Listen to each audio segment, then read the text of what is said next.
Today the aim of this video is to explain k-means algorithm to you.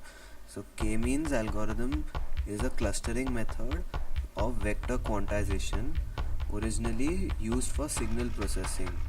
This is popular for cluster analysis and data mining. K-means clustering aims to partition n observations into k clusters in which each observation belongs to the cluster which is with the nearest mean. Serving as the prototype of a cluster, this results in partitioning of data space into Voronoi cells. So now we will not be going into the details of what Voronoi cells are, but we will be using an example of two wolves, namely Alice and Bob, for explaining this algorithm where meat will be distributed amongst these two wolves.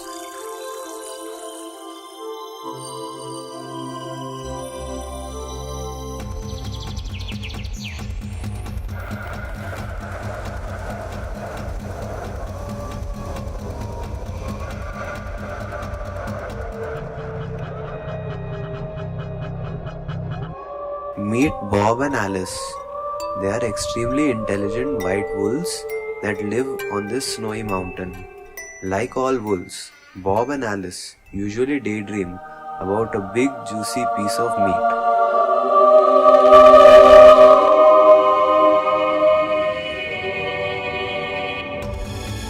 One day, while wandering around the mountain,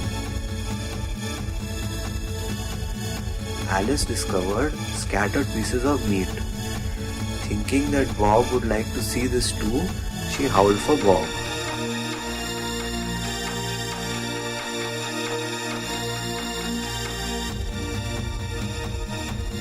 Hearing Alice's howl, Bob quickly ran towards Alice.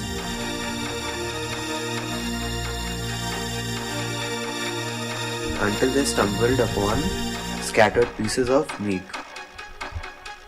Using their impeccable sense of smell, Bob and Alice noted a total of 10 pieces of meat were spread across their mountain. Since wolves naturally like to mark their territory, they decided that it would be best to split the pieces of meat geographically into two groups, one for Bob and the other for Alice. But how would they form the groups?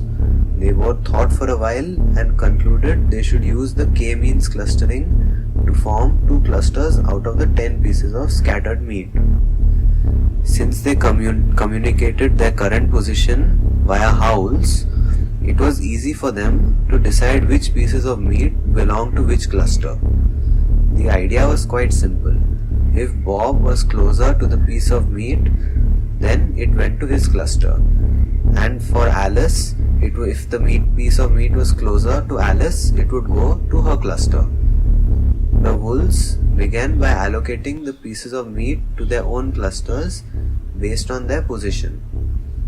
After allocation, we observe Bob had 4 allocated pieces of meat to his cluster and Alice had 6 pieces of meat. Bob and Alice then optimized the solutions by changing their positions using the centroid of their respective clusters. They accomplished this by calculating the mean position of the pieces in their respective clusters. Bob and Alice then moved to their newly calculated positions and communicate their new location via howls. They then proceed to reallocate all pieces of meat to their cluster based on their new position. After moving to the new locations, Bob finds that Alice is now closer to a piece of meat that was in his cluster. So Bob removed that piece of meat from his cluster and lets Alice allocate it to her cluster. Similarly, Alice finds that now Bob is closer to a piece of meat that was in her cluster. So she removes that piece of meat and it is allocated to Bob. They then proceed to calculate towards their centroids of the new clusters. Once again, Alice finds now Bob is closer to a piece of meat which was previously in her cluster. So that gets again allocated to Bob. Again they proceed and move towards their centroids of their respective newly formed clusters. However, they find that the new positions are only a step away.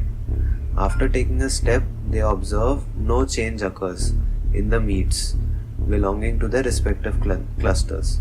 So Alice has 5 pieces of meat and Bob has 5 pieces of meat.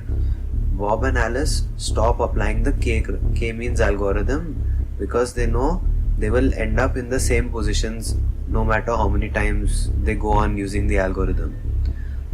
Now Bob and Alice enjoy the meat that is on the floor. From the video, as we could see, the wolves, Alice and Bob, distributed the meat amongst themselves, and they kept distributing it till they reached a final centroid which never changed.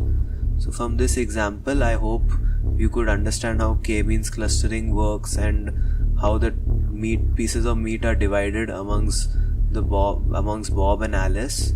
And yeah, best of luck for your exams or wherever you're going to use this method. Thank you.